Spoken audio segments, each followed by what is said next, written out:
Bismillahirrahmanirrahim. Assalamualaikum warahmatullahi wabarakatuh.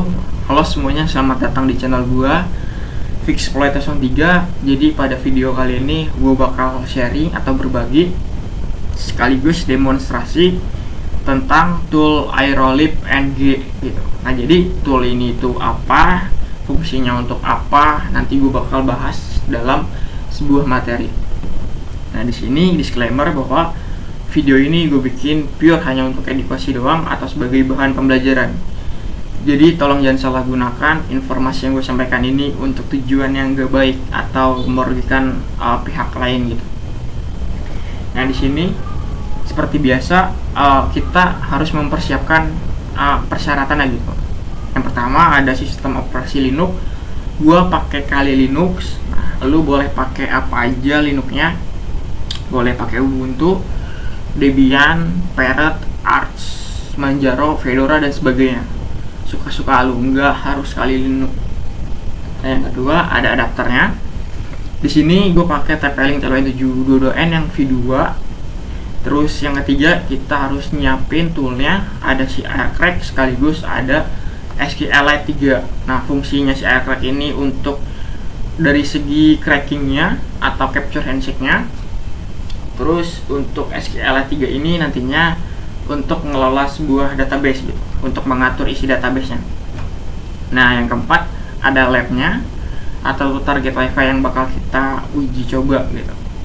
Nah, di sini kita harus seenggaknya ngerti sebuah sintak SQL gitu. Hanya dasar aja, misalkan kayak operasi select untuk memilih sebuah data gitu, terus operasi update untuk sebuah update database. Jadi kita seenggaknya ngerti dasar sintaknya aja. Ini sifatnya hanya opsional, enggak wajib-wajib banget gitu.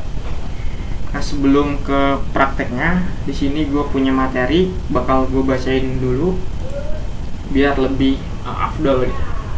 Ya, kita mulai aja. Present. Nah, di sini demonstrasi Aerolib NG dibuat oleh gua sendiri. Nah, Aerolib NG itu adalah alat dalam rangkaian Aircrack NG Suite yang dirancang untuk menyimpan sekaligus mengelola daftar ESSID atau nama WiFi serta kata sandinya. Kemudian menghitung pairwise master key atau disingkat sebagai PMK dari pasangan tersebut, dan memanfaatkannya untuk proses cracking WPA atau WPA2.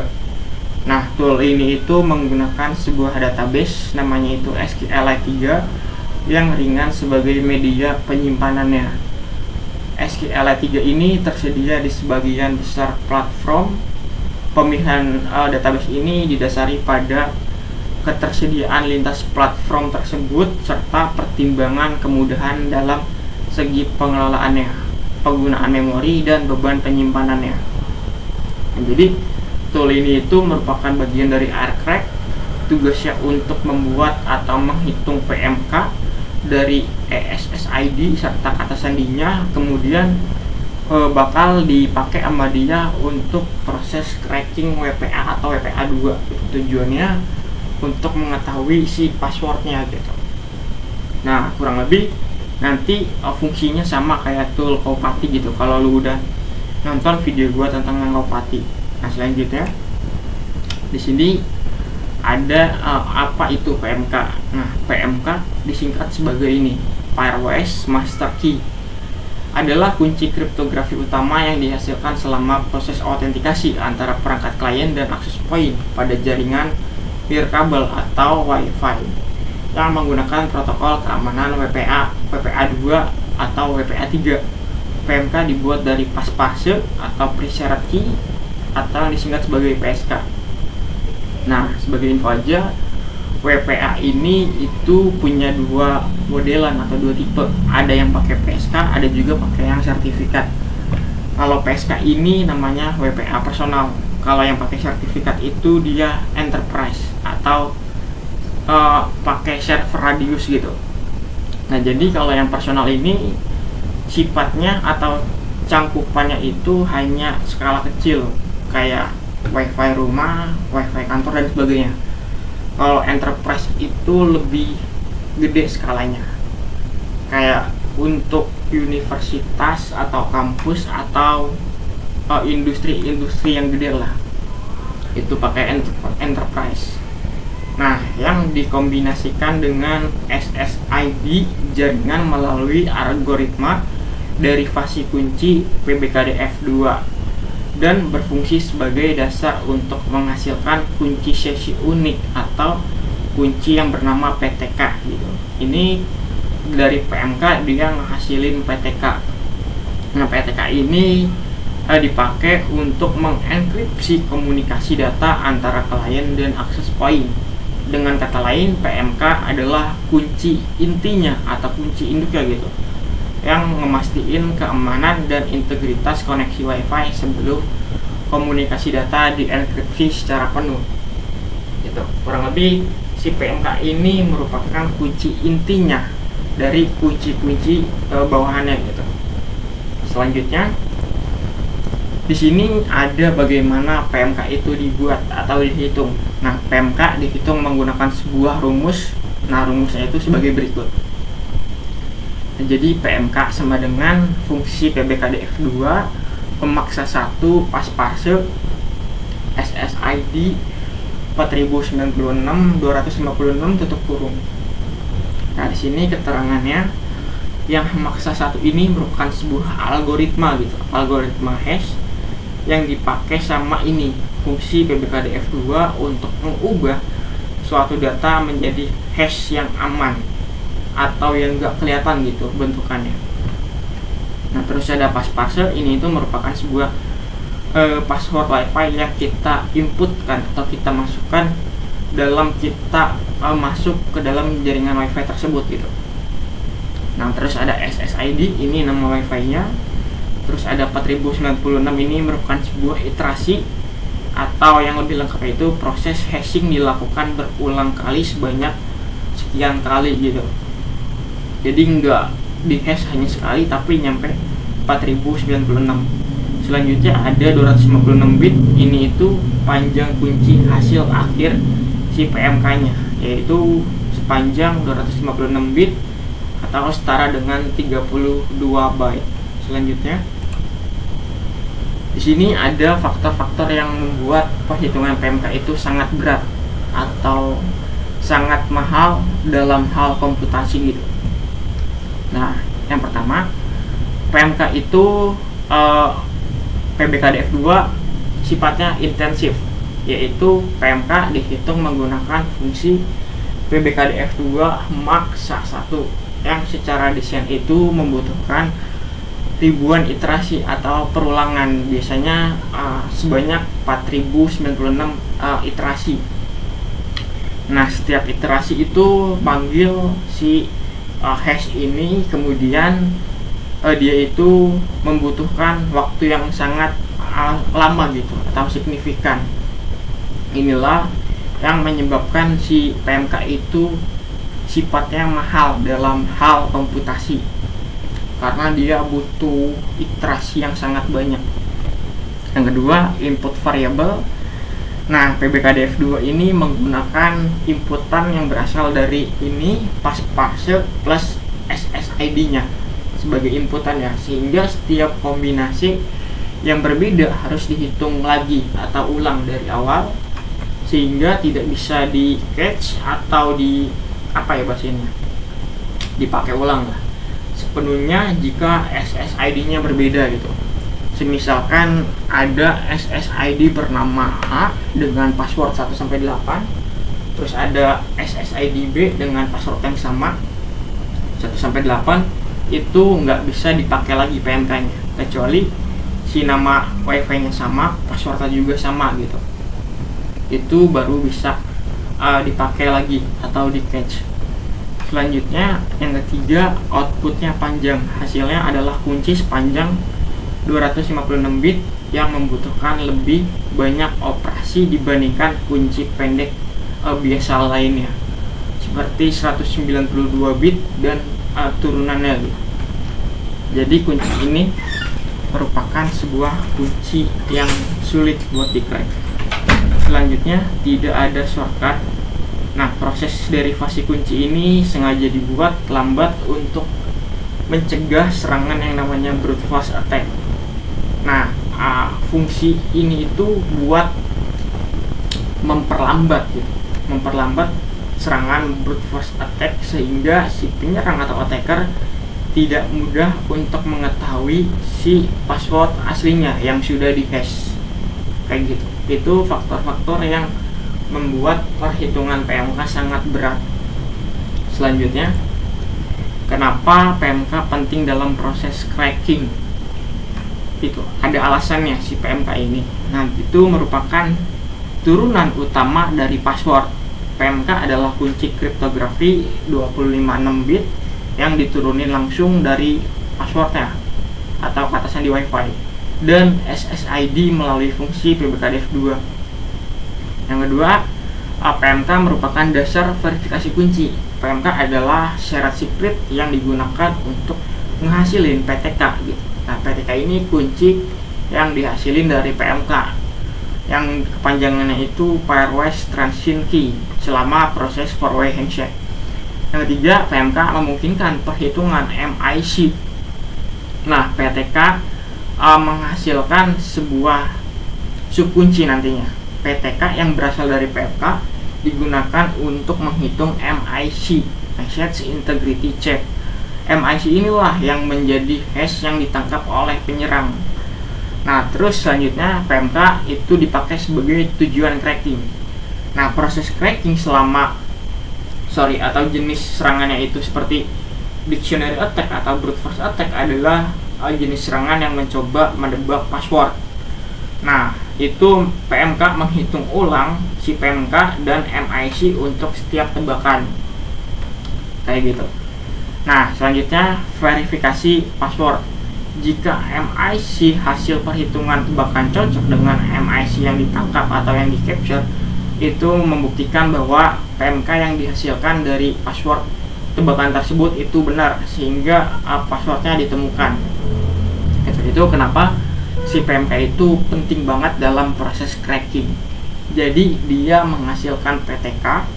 Nah, dari PTK ini dia menghasilkan subkunci lagi yang menghasilkan MIC. Nanti si MIC ini bakal dimanfaatkan dalam serangan dictionary atau brute force attack, itu nebak password. Nah, jika MIC yang dihitung ini sama nilainya atau dengan yang MIC yang ditangkap itu, maka si password itu benar gitu. Kalau MIC ini beda, maka passwordnya salah. Kurang lebih kayak gitu. Selanjutnya, di sini ada kunci-kunci kriptografi dalam WPA atau WPA2. Nah, di sini ada PSK, Preserved Key. Ini merupakan sebuah password WiFi yang dimasukkan oleh user untuk autentikasi awal ke dalam sebuah jaringan. Terus ada PMK, Pairwise Master Key, itu merupakan kunci master yang dihasilkan dari PSK plus SSID melalui sebuah fungsi yaitu bernama PBKDF2, menjadi dasar dalam hal pembuatan kunci sesi atau kunci PTK. Nah, terus ada kunci PTK, Pairwise Transition Key, kunci sesi unik yang dihasilkan dari PMK plus data acak, terdiri dari announce, S-nonce plus MAC address. Nah, announce ini merupakan append-nonce atau yang isinya itu berupa data acak yang dikirimkan oleh access point. Kalau S-nonce ini station nonce, sama juga data acak yang dikirimkan oleh station atau klien. Nah, selama four-way handshake untuk koneksi spesifik antara access point dan klien. Terus ada lagi yang namanya kunci KCK, Key Confirmation Key, subkunci dari PTK. Nah, PTK ini menghasilkan kunci anakannya lagi, yaitu KCK yang digunakan untuk menghasilkan MIC dan memverifikasi KCK memverifikasi integritas serta keaslian pesan handshake gitu. Nah, selanjutnya ada Key Encryption Key, subkunci PTK yang digunakan untuk mengenkripsi GTK. Nah, saat dikirim dari AP ke klien. Selanjutnya ada TK, temporal key merupakan subkunci PTK yang digunakan untuk mengenkripsi dan dekripsi data komunikasi unicast secara real time antara access point dan juga klien. Bentar, gue minum dulu. Nah, selanjutnya ada GTK, Group Temporal Key, kunci yang digunakan untuk mengenkripsi traffic broadcast dan multicast dari AP ke semua klien. Nah, jadi urutannya tuh gini. Dari inputan password atau PSK, dia menghasilkan sebuah PMK. Nah, PMK ini dapatnya dari sini, PSK sama nama WiFi-nya. Terus dari PMK dia menghasilkan PTK. Nah, PTK ini dihasilin dari PMK plus data acak yang ini. Nah, dari PTK dia menghasilkan subkunci lagi, yaitu KCK, KEK, TK, dan udah hanya 3 kunci aja dari PTK, KCK, KEK, dan TK. Nah, yang paling penting itu kunci KCK, dia menghasilkan MIC. Nah, nanti MIC ini bakal dibandingkan dengan MIC yang ada di file capture gitu.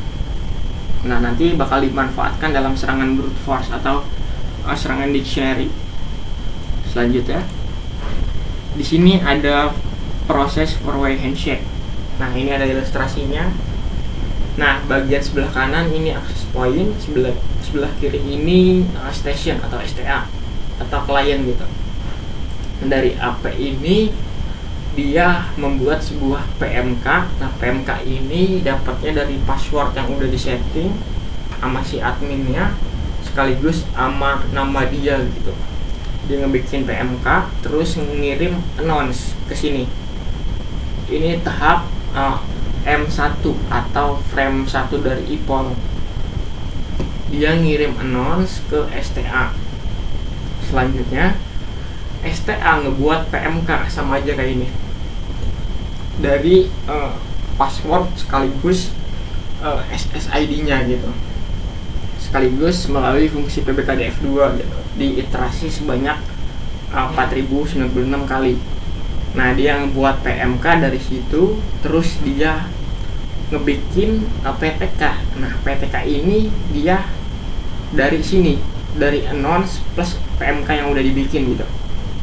Nah, ketika udah ngebikin ini, dia ngirim S-announce sekaligus MIC. Nah, MIC itu dihasilin dari subkunci PTK. Nah, dia ngirim S-announce plus MIC ke sini, ke access point. Nah, ke access point selanjutnya dia ngebikin PTK juga dari data-data yang udah ada di dalam dirinya gitu. Nah, terus dia ngebuat kunci GTK juga untuk nge-enkripsi lalu lintas gitu. Fungsinya yang di sini untuk broadcast. Nah, setelah ngebuat ini dia nurunin lagi subkunci yaitu KCK untuk ngasilin MIC. Nah, udah ngasilin dia ngirim si GTK sama MIC ke sini. Itu tahapan EPOL 3 atau M3. Nah, tahap inilah menjadi bukti gitu. Apakah MIC yang dikirim sama ini atau ini itu sama atau enggak gitu. Nanti bakal dibandingin. Kalau hasilnya sama, dia bakal ngeinstall si PTK dan juga GTK yang udah dibuat oleh masing-masing gitu. Nah, kalau si ini udah berhasil ngeinstall, maka si station akan menyampaikan sebuah konfirmasi gitu bahwa yang udah dibikin sama dia sama access point itu sama. Nah, dia bakal ngirim ACK atau acknowledgement gitu kepada si access point ke sini. Set ini adalah tahapan EPOL frame 4 atau yang ini gitu. Nah, ketika udah ngirim si ACK-nya, maka dia juga nge-install si PTK sekaligus GTK-nya gitu. Ketika udah keempat tahapan ini bener, maka portnya auto reset atau koneksi WiFi sudah bisa terhubung. Itu fungsinya yang paling penting ada di pengecekan MIC-nya.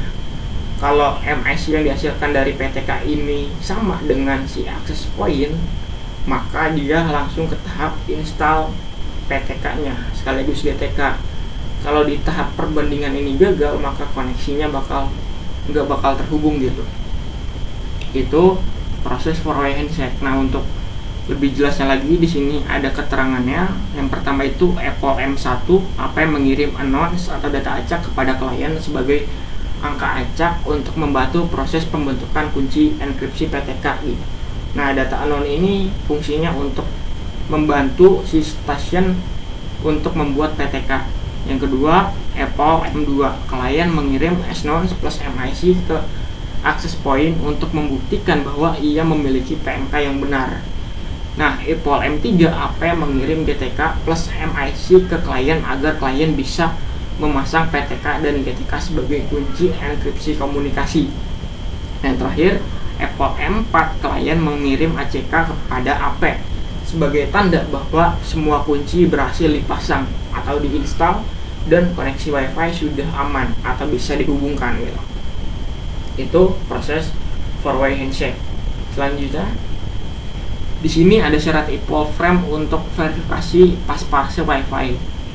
Nah, yang udah kita tahu bahwa itu kita harus punya 4 frame atau 4 equal untuk mengcrack sebuah handshake WiFi. Nah, di sini sebenarnya ada syarat minimal lah gitu, yaitu untuk bisa melakukan verifikasi pasparse WiFi secara offline atau yang biasa disebut dengan crack handshake. Syarat utamanya adalah memiliki equal frame yang mengandung MIC, yaitu yang berada di 2 dan 3. Nah, selanjutnya di sini MIC ini berfungsi sebagai tanda bahwa kunci turunan PTK atau KCK yang dihitung dari PMK itu benar. Dalam urutan four-way handshake, MIC hanya ada pada frame M2, M3, dan M4. Nah, frame M1 tidak memiliki MIC, oleh karena itu untuk proses verifikasi offline, capture harus setidaknya berisi M2 atau M3 lengkap dengan payload Apple-nya, announce-nya, SNON, MAC-AP, MAC-client, dan SSID-nya gitu. Jadi butuh data-data tambahannya. Nah, biasanya data ini berada di dalam M2 atau Apple 2. Nah, dengan komponen-komponen ini, alat atau proses verifikasi bisa menghitung MIC dari kandidat password dan ngebandingin dengan MIC yang terekam atau tercapture dari file cap untuk memastikan apakah password yang dipakai itu benar gitu. Nah, jadi syarat minimal itu kita seenggaknya punya M1 dan M2, karena di M2 ini punya data seperti SNON, MAC-AP, dan juga MAC-client gitu. Nah, kalau M1 itu punya data announce, itu yang dipakai dalam pembuatan PTK nantinya gitu. Kurang lebih minimalnya 1 dan 2 itu kita udah bisa mengcrack atau verifikasi sebuah password WiFi gitu. Selanjutnya, di sini ada proses aircrack untuk mendapatkan password WiFi. Yang pertama, aircrack membuka wordlist yang berisi sekumpulan kata sandi dan mengambil kata sandi kandidat pertama. Kedua, aircrack membaca data target dari file capture dengan ekstensi .cap seperti SSID, MAC-AP, MAC-client, announce, SNONCE, dan juga MIC-nya. Ketiga, untuk setiap kata sandi kandidat, aircrack menghitung PMK dari SSID plus kata sandinya.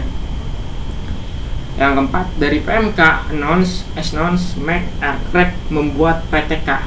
Yang kelima, dari PTK, aircrack mengambil kunci untuk membuat MIC dari kunci KCK. Yang keenam, aircrack menghitung MIC dari data IPOL yang tercapture. Yang ketujuh, aircrack membandingkan MIC yang dihitung dengan MIC yang ada di file capture. Yang kedelapan, kalau hasilnya sama maka kata sandinya benar. Kalau hasilnya nggak sama, akan mencoba kata sandi berikutnya yang ada di wordlist. Itu tahapannya dia diulang lagi dari ketiga sampai ke 8 dan seterusnya sampai si passwordnya itu habis dalam si wordlist tersebut. Nah, itu kurang lebih prosesnya. Jadi dia ngebaca kata sandinya dari wordlist, terus dia ngebaca data dari file cat seperti data ini, terus dari setiap kata sandi itu dia membuat atau menghitung PMK dari SSID plus kata sandinya gitu. Nah, dari PMK ini Aircrack dia ngebuat si PTK. Nah, PTK ini nanti bakal ngasilin KCK. Nah, KCK ini nanti bakal ngasilin MIC. Nah, MIC ini yang nantinya dipakai untuk ngebandingin dengan MIC yang ada di file capture gitu. Nah, kalau hasilnya sama maka si passwordnya benar. Kalau hasilnya nggak sama maka passwordnya nggak benar gitu. Kurang lebih proses si Aircrack. Selanjutnya, di sini sebelumnya kan kita udah bahas tentang sedikit dasarnya gitu. Kenapa si password Wi-Fi itu bisa di-crack? Ini kita masuk ke dalam aerolib-nya lagi, yaitu workflow aerolib NG. Nah, jadi alur kerjanya lah. Di sini ada import SSID atau kita import nama Wi-Fi-nya. Terus ada import wordlist-nya, terus ada computed PMK-nya, terus ada export atau use. Jadi hanya ada 4 tahapan aja untuk menggunakan si tool aerolib NG ini. Ada import, export, compute, atau yang terakhir itu export atau use gitu. Ada 4 tahapan. Di sini ada fitur dari toolnya. Yang pertama, manajemen database. Nah, kita dapat menggunakan opsi seperti stats untuk melihat statistik database, terus ada SQL untuk menjalankan perintah SQL custom, dan clean untuk membersihkan data yang tidak terpakai atau ingin dibuang. Nah, yang kedua ada import data. Nah, fitur import memungkinkan kita untuk memasukkan daftar nama jaringan atau SSID dan kamus kata sandi atau wordlist dari file teks ke dalam sebuah database nanti. Yang ketiga, pemrosesan data. Nah, opsi batch adalah inti dari tool ini yang memulai proses kalkulasi massal untuk menghasilkan atau menghitung si PMK-nya dari semua kombinasi SSID dan juga kata sandi yang telah diimport oleh kita. Yang keempat, ekspor database. Kita bisa mengekspor database ke format lain seperti ke format tool Copy untuk yang menggunakan opsi ekspor gitu. Yang kelima, verifikasi database. Kita dapat memastikan integritas database dengan opsi verify. Itu fitur dari situ lah. Nah, di sini ada kekurangannya. Yang pertama, storage-nya masif gitu. Untuk satu SSID dengan wordlist sekitar 10 juta password saja, itu kemungkinan database-nya bisa mencapai ukuran ratusan gigabyte. Semakin banyak SSID-nya yang disimpan, maka semakin besar pula ukuran database-nya. Bisa nyampai terabyte kurang lebih. Nah, yang kedua, SSID-nya itu dia spesifik. PMK dihitung dari kombinasi SSID plus password, sehingga database PMK hanya berlaku untuk SSID itu aja gitu atau tertentu. Jika target memiliki SSID yang berbeda, maka database tersebut tidak bisa digunakan. Kita harus membuat database baru atau membuat PMK-nya baru gitu. Yang ketiga, waktu komputasi awal. Meskipun nantinya proses cracking itu menjadi lebih cepat, pembuatan PMK pada tahap persiapan memakan waktu yang sangat lama. Intinya kita hanya memindahkan gitu atau mindahin lah beban komputasi ke fase awal atau preparation. Yang keempat, inflexible. Setiap penambahan password ke wordlist mengharuskan perhitungan ulang atau recompute PMK untuk kombinasi yang baru. Nah, jadi kita nggak bisa menggunakan wordlist baru gitu sebelum kita membuat PMK-nya. Kurang lebih kayak gitu. Itu kekurangan si aerolib NG-nya. Nah, di sini ada perbandingan kedua metode serangan, yaitu pakai yang PMK dengan yang tanpa PMK atau secara langsung. Nah, ini ada segi aspeknya. Yang pertama, ada segi waktu persiapan. Kalau pakai PMK sangat lama, kalau yang langsung crack aja. Terus ada segi waktu cracking. Kalau pas crackingnya itu si PMK lebih cepat gitu, 100 nyampe 100 kali lebih cepat. Kalau yang langsung itu komputasinya secara real time gitu, jadi lama. Yang ketiga ada segi storage-nya. Kalau yang PMK itu gede, storage-nya nyampe gigabyte bahkan terabyte. Kalau yang langsung itu hanya ukuran dari word list-nya aja, hanya sekitaran megabyte. Nah, yang keempat dari segi fleksibilitas SSID atau nama WiFi-nya. Kalau PMK itu hanya untuk SSID tertentu atau itu aja. Kalau yang langsung bisa untuk semua SSID atau fleksibel. Nah, yang terakhir ada segi use case ideal atau kasus-kasus ideal kalau kita mau pakai teknik apa gitu. Nah, di sini kalau kita mau pakai PMK itu case-nya SSID-nya sama gitu, atau yang dipakainya itu aja, nggak diganti-ganti. Itu kita bisa crack berulang kali. Nah, kalau si target make SSID yang berbeda, maka nggak bisa dipakai PMK. Dia kita pakai itu yang secara langsung atau real time. Jadi tanpa PMK itu kita bisa pakai berbagai target yang berbeda. Itu perbandingan kedua metode antara PMK dengan yang non PMK. Selanjutnya, di sini ada kesimpulannya. Nanti bakal gue baca di akhir video aja untuk kesimpulannya. Langsung aja ke prakteknya atau demonstrasinya. Nah, di sini kita ke Kali Linux, kita masukkan si adapternya ke dalam PC atau laptop kita, terus kita buka menu device di VirtualBox, close USB, terus Realtek. Ini disesuaikan namanya dengan adapter kalian. Di sini gua Realtek 802.11n NIC. Kita buka terminal. Nah, kita gedein dulu biar enak. Kita masuk ke dalam boot biar nggak usah pakai persudo-sudoan lagi. Di sini kita harus install dulu alatnya, yaitu AirCrack dengan cara apt install AirCrack. Terus sama juga database-nya, yaitu SQLite 3. Nah, di sini udah keinstall. Outputnya gue cuma kayak gini aja. Tinggal langsung aja kita pakai tool ya. Nah, di sini sebagai target, gua konfigurasinya kayak gini aja. Nah, testing. Terus untuk security profile ada di bagian password. Security profile, bentar nih, password.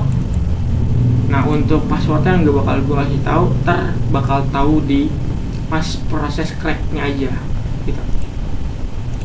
Nah, di sini tahap awalnya kita lihat dulu apakah USB kita udah ada di dalam VirtualBox-nya. Nah, di sini gue udah ada TP-Link CL72N yang V2 atau V3 dengan chipsetnya itu Realtek RTL 8188 EOS. Nah, di sini gue pakai Kali Linux versi terbaru 2025.3. Nah, selanjutnya di sini kita lihat interface kita udah ada apa belum. Nah, ini udah ada, VLAN 0. Kita aktifkan dulu mode monitor ya gitu. Pakai Airmon check till, terus Airmon start VLAN 0. Kayak gini. Nah, ini kita tes dulu pakai injection-nya, pakai iReply. Tes nama interface-nya. Nah, ini udah berhasil injection-nya. Ditemukan satu access point dengan nama Redmi Note 13. Di sini kita masuk ke dalam tahap fase recognize atau pengintaian jaringan dengan cara aerodump nama interface ya. Di sini kita bakal cari target yang bakal kita targetkan gitu. Nah, di sini sebagai target testing dengan BSSID yang ini, channelnya di sini. Langsung aja kita capture gitu. Nah, di sini gue buka terminal baru. Nah, di sini gue masuk ke dalam directory Aerolib. Nah, ini udah ada bahan-bahannya. Tinggal kita capture aja menggunakan data yang tercapture oleh Aerodam di sini. Untuk BSSID-nya kita copy aja. Nah, ke sini. Terus channelnya, channel 1. Terus untuk outputnya kita simpan ke dalam nama dirinya gitu, atau SSID-nya kayak gini. Jangan lupa interface-nya bila 0, kita enter aja. Nah, ini udah masuk ke dalam proses sniffing atau pengambilan data lah. Nah, nanti handshake ini bakal tercapture di sini gitu. Nah, di sini di dalam korban gue bakal coba connect. Karena kalau nggak ada proses koneksi itu nggak bakal dapat handshake gitu. Nah, di sini juga stasiunnya belum ada, jadi belum bisa di DO. Kita konekin dulu aja. Passwordnya itu yang ini.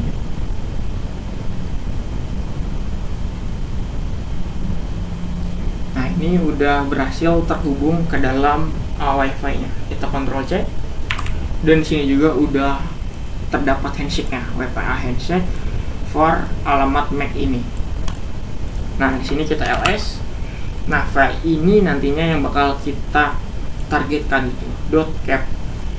Nah, di sini kita langsung aja pakai toolnya yaitu Aerolib NG yang ini. Nah, cara makainya itu kayak gini aja. Sebenarnya opsi yang paling penting itu import terus sama batch aja, terus sama pakai tool aircrack-nya aja. Nah, di sini ada opsi-opsi tambahan. Stat ini untuk output statistik gitu, output information about the database. Jadi info yang ada di dalam database bakal ditampilkan nantinya. Terus ada opsi SQL untuk ngejalanin statement SQL yang spesifik. Misalkan mau lihat tabelnya ada apa aja, bisa kita pakai ini. Nah, di sini ada clean untuk clean the database from all junk. Kalau kita tambahin all, maka dia nge-reduce file size-nya atau ngecilin lah ukuran file itu. If possible, and run, dan juga menjalankan integrity check gitu, bakal cek integritasnya lah, kurang lebih kayak gitu. Itu fungsinya opsi clean. Nah, fungsi paling penting itu ada di batch, itu untuk nge-start batch processing combination of SSID and password. Dia bakal menghitung PMK yang udah kita importkan data-datanya dari sini gitu. Terus ada opsi verify, ini untuk ngecek atau verifikasi PMK yang udah kita bikin gitu, apakah semuanya valid atau ada yang nggak valid. Terus ada import, ini yang paling penting. Ini kita import nama wifi atau juga passwordnya, itu berupa file teks yang berisi data-datanya. Terus ada import Kaupati, ini untuk import ke dalam import file Kaupati gitu. Jadi kalau kita punya file yang dihasilkan dari Kaupati, kita bisa pakai opsi ini. Terus ada export Kaupati, ini untuk nge-export ke tool Kaupati gitu. Nah, kalau yang ini import, kalau yang ini export. Nanti bakal dipakai sama si Kaupatinya kalau kita pakai export. Nah, langsung aja kita bikin dulu. Yang pertama itu si nama targetnya, listnya. Kita pakai nano SSID. Nah, di sini namanya yaitu testing yang ada di sini gitu. Nah, yang kedua kita bisa tambahkan, misalkan percobaan, terus sama uji coba. Nah, jadi bakal kita bikin 3 target nanti. Kita Ctrl X. Oke. Nah, di sini untuk passwordnya ada di sini. Cap password. Nah, ada di sini. Ini jumlahnya hanya 5, 3, 2, ada 10 kandidat. Nah, langsung aja kita hitung PMK-nya dengan cara irolib ng, terus nama database-nya semisalkan pmk.db, terus opsinya kita import SSID, terus nama filenya gini. Udah done, terus kita tinggal import passwordnya aja dengan mengubah isinya gitu, parameternya password dengan file passwordnya. Kita enter, done. Selanjutnya ini tahapan yang paling penting, yaitu perhitungan PMK nya. Kita ganti opsinya menjadi batch kayak gini, batch processing. Nah, ini PMK nya udah dibikin gitu semuanya dalam waktu 2 detikan gitu, sebanyak 30 PMK. Nah, di sini kita bisa pakai opsi irolib ng yang namanya verify untuk ngecek si database-nya gitu. Verify terus PMK lagi. Sorry, kebalik. Nama database-nya dulu. Kayak gini. Nah, jadi ininya harus diurut gitu sesuai dengan kayak gini usage-nya. Jadi ininya dulu toolnya, baru database-nya dulu, terus operasinya apa gitu yang ada di sini. Nah, di sini ini nama Wi-Fi-nya atau SSID-nya, percobaan, testing, uji coba. Nah, di sini ada status checked-nya. Ini 10, 10, 10. Ada 10 PMK. Terus statusnya ini oke gitu. Itu semuanya udah oke, udah bisa kita gunakan. Nah, di sini gue bakal coba nge-import nama Wi-Fi baru nih. Misalkan gue tambahkan lagi kayak gini, free Wi-Fi. Kita Ctrl X, Y, enter. Kita import, kita pakai opsi import kayak gini. Nah, udah, kalau gua cek lagi ada yang error gitu. Mana percobaan? Nah, ternyata hanya ada 3 aja gitu, hanya 3 nama Wi-Fi yang ini belum kehitung PMK nya, jadi nggak bakal ditampilkan. Coba kita lihat lagi opsinya, takutnya gue salah. Start SQL clean batch. Coba kalau yang statistik gitu, start. Nah, maksud gue tuh yang ini, testing ini 100%, 100%, 100%, dan di sini 0.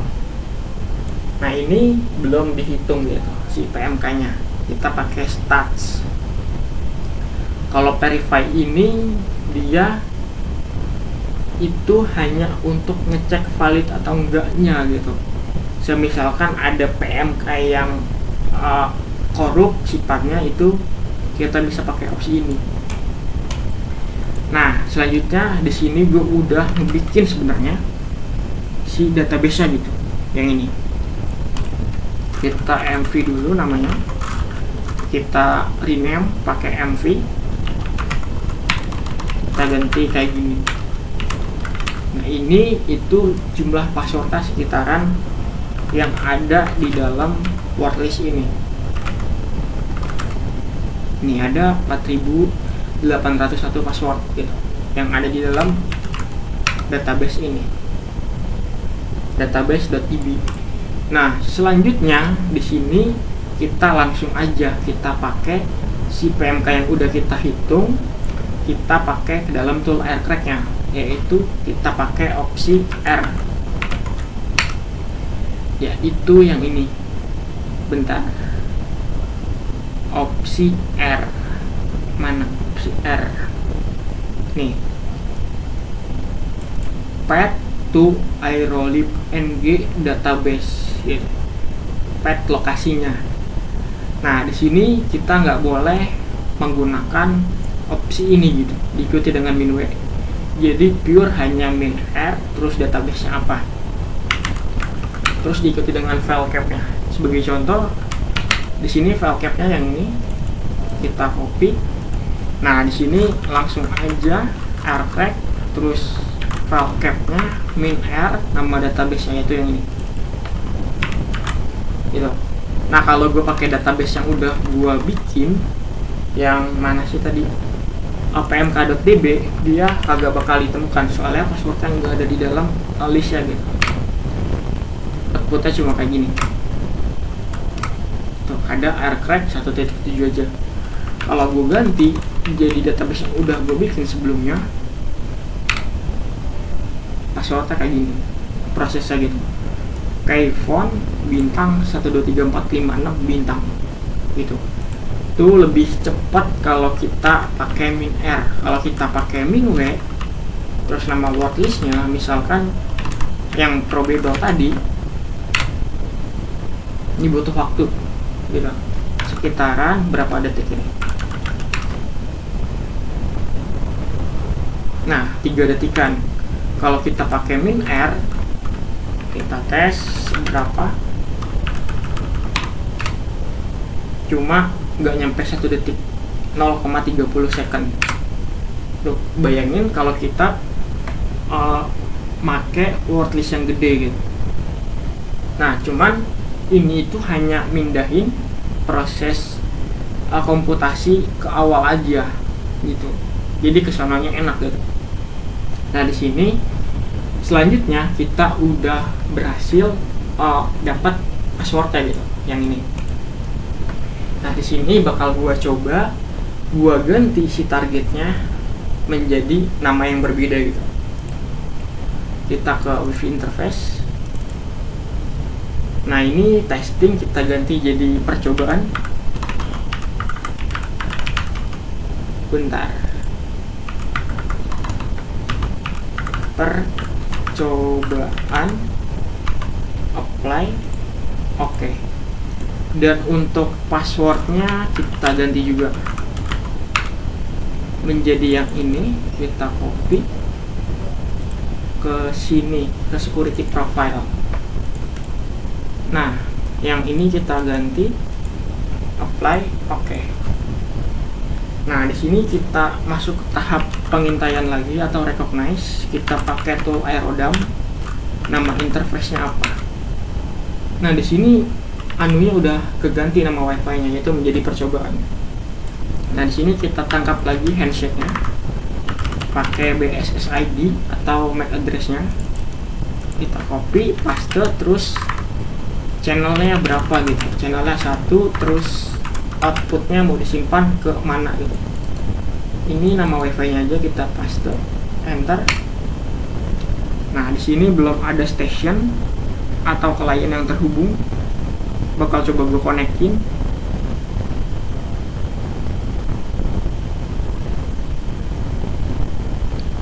Passwordnya teh 111. Nah, ini udah dapat handshake-nya, ada di bagian output atas sini. Nah, untuk file cap-nya yang bakal dites itu yang percobaan ini.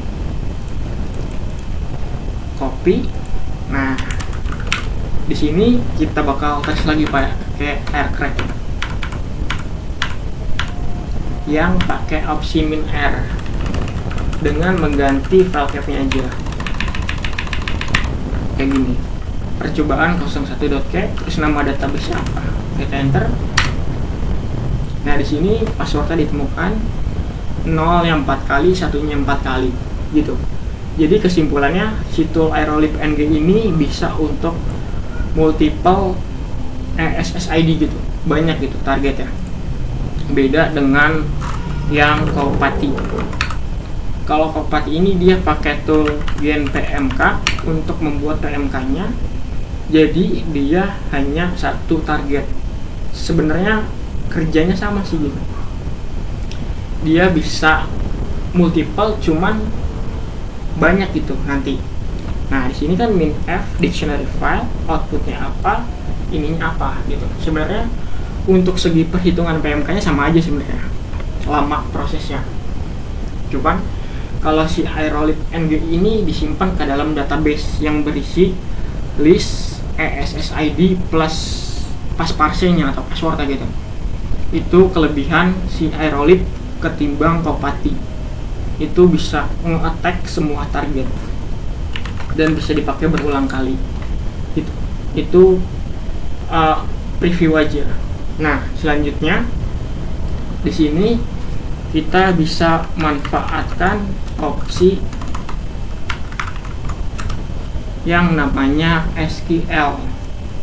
Ini menjalankan perintah SQL yang mau kita jalanin gitu. Misalkan select untuk nampilin si data dalam si tabel. Contohnya kayak gini. Nah, sebelum itu kita masuk dulu ke dalam database-nya dengan pakai perintah SQLite 3 terus nama database-nya. Yaitu yang bernama database.db. Nah, di sini kita bisa pakai perintah .tables. Nah, di sini ada tabel, ada nama wifi-nya, terus ada passwordnya, terus ada PMK-nya, terus ada workbench-nya, gitu. Nah, di sini gua mau lihat tabel isinya itu yang ada di sini. Jadi ada apa aja gitu datanya. Pakai perintah select, terus simbol bintang, terus from nama tabel ya. Nah, kayak gini. Nah, di sini di dalam tabel ini ada data ID, terus ada nama wifi-nya apa, terus ada ininya apa gitu. Nah, di sini kalau mau lebih enak lagi kita bisa pakai tampilin headernya atau judul si tabel gitu. Pakai perintah header on. Kita pakai lagi perintah tadi. Nah, kayak gini. Nah, jadi si tabel ini punya kolom. Kolom itu yang ke bawah, yang ini.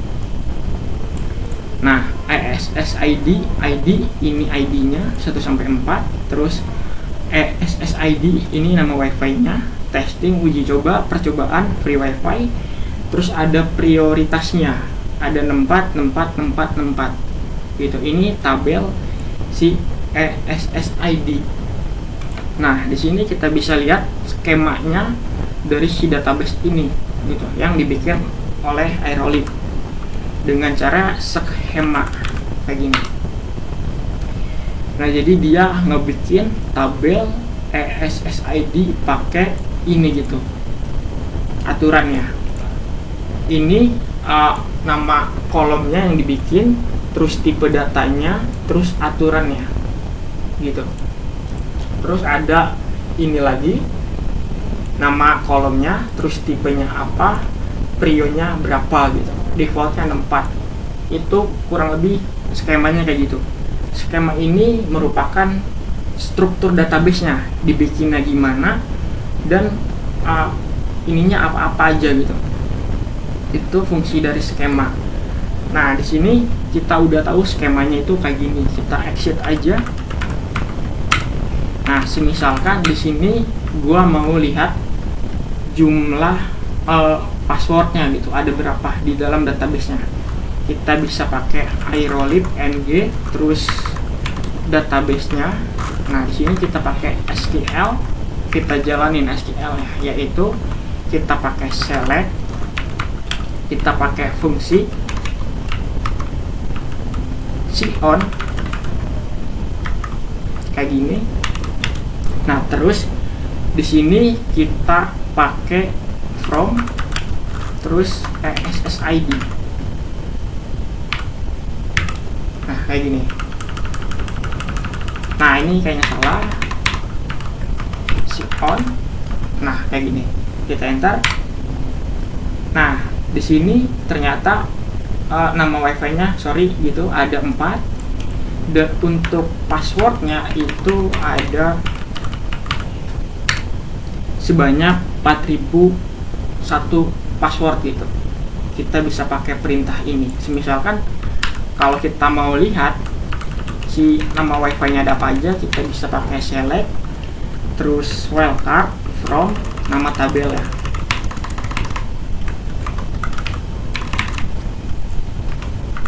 Kayak gini.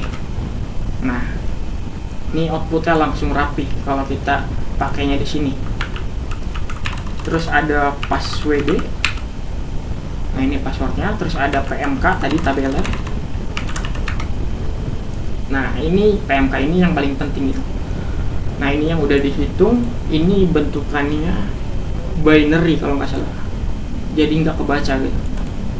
Nah, itu kita bisa manfaatkan opsi SQL gitu, perintah ini. Jadi seenggaknya kita harus ngerti dulu sintak SQL dasarnya aja, enggak yang full banget gitu. Misalkan select gimana, terus ini gimana gitu.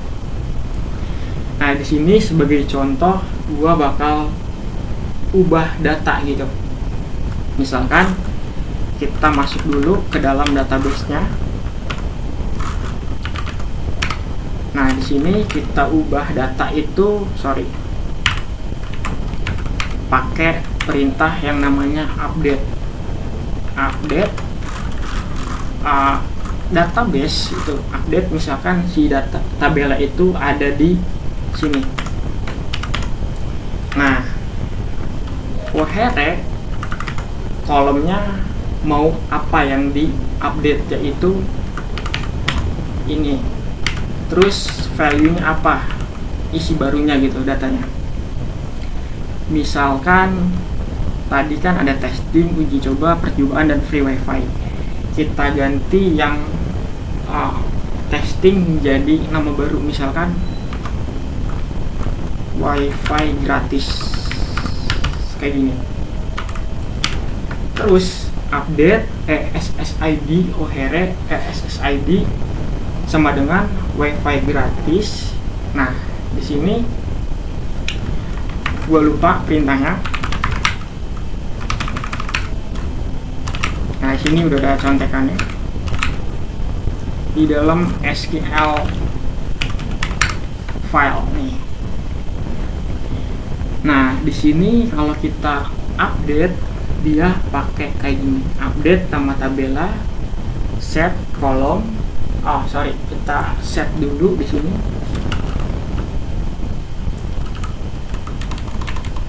Set. Nah, update nama tabela, set nama kolom yang mau diubah, yaitu yang ini. Terus where gitu.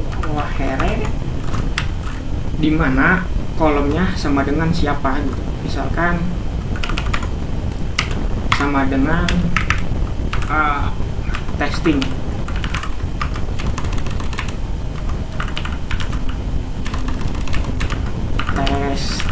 Kayak gini, kita titik koma. Nah, ini si testing ini kan udah kita hitung ya PMK-nya. Nah, ketika kita ganti nama ininya jadi wifi gratis, maka si PMK yang udah dihitung itu nggak berlaku lagi. Jadi kita harus recompute atau hitung ulang. Nah, contohnya kayak gini. Kita coba pakai yang file cap yang tadi, yang testing ini. Nah, kita ganti jadi aircrack, terus kita pakai yang namanya itu file capnya, terus min r database-nya. Nah, jadi error soalnya nama itunya, database-nya itu udah diganti gitu, value-nya menjadi yang ini.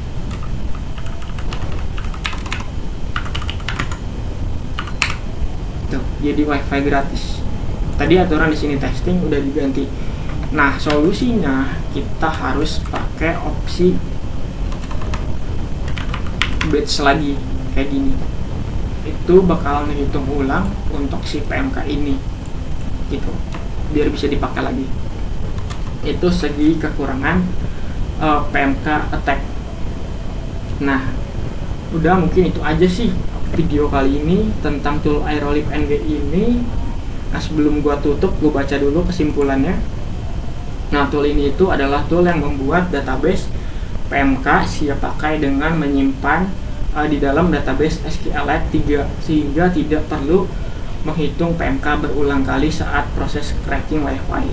Yang kedua, cracking WPA atau WPA2 menjadi jauh lebih cepat karena perhitungan PMK yang memakan waktu lama sudah diselesaikan sebelumnya, bukan dihitung saat proses cracking berlangsung. 3. Prinsip kerjanya adalah menukar waktu dengan kecepatan. Kita menghabiskan waktu lama di awal untuk membuat database, tapi proses crackingnya selanjutnya menjadi jauh lebih cepat dengan konsekuensi butuh storage yang besar. Yang keempat, database hanya berlaku untuk satu nama WiFi.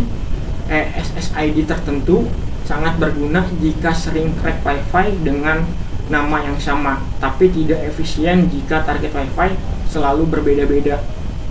Tool ini hanya boleh digunakan untuk aktivitas legal, tidak untuk ilegal seperti penetration testing yang sudah mendapat izin resmi, bukan untuk aktivitas ilegal yang dapat merugikan orang lain.